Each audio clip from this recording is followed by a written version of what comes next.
வணக்கம். வசந்தகுமார், இந்து மக்கள் கட்சியின் மாநில செயலாளர். தூத்துக்குடி இந்து சமய அறநிலையத்துறையினுடைய இணை ஆணையர் திரு அன்புமணி அவர்கள் ஒரு பாராட்டு விழாவானது தூத்துக்குடியிலே நடைபெற உள்ளது.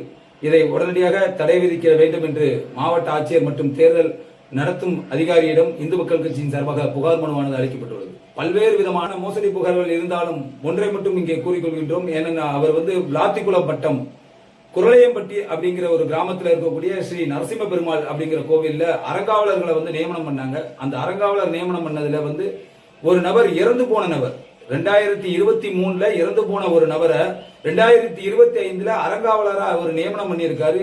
இது மிகப்பெரிய ஒரு மோசடி. இது அரசாங்கத்தை ஏமாற்றக்கூடிய ஒரு மோசடியாக உள்ளது. இது சம்பந்தமான விசாரணை உயர்நீதிமன்றத்திலே நடைபெற்றுக் கொண்டிருப்பதாக தெரிய வருகிறது. இதில் மாவட்ட ஆட்சியர் அவர்கள் கவனம் செலுத்தி இவரை உடனடியாக பணி நீக்கம் செய்யப்பட உத்தரவிடப்பட வேண்டும். மேலும் பாராட்டு விழாவை தடை செய்ய வேண்டும் என்று இந்து மக்கள் கட்சியின் சார்பாக கேட்டுக்கொள்கின்றோம். நன்றி, வணக்கம்.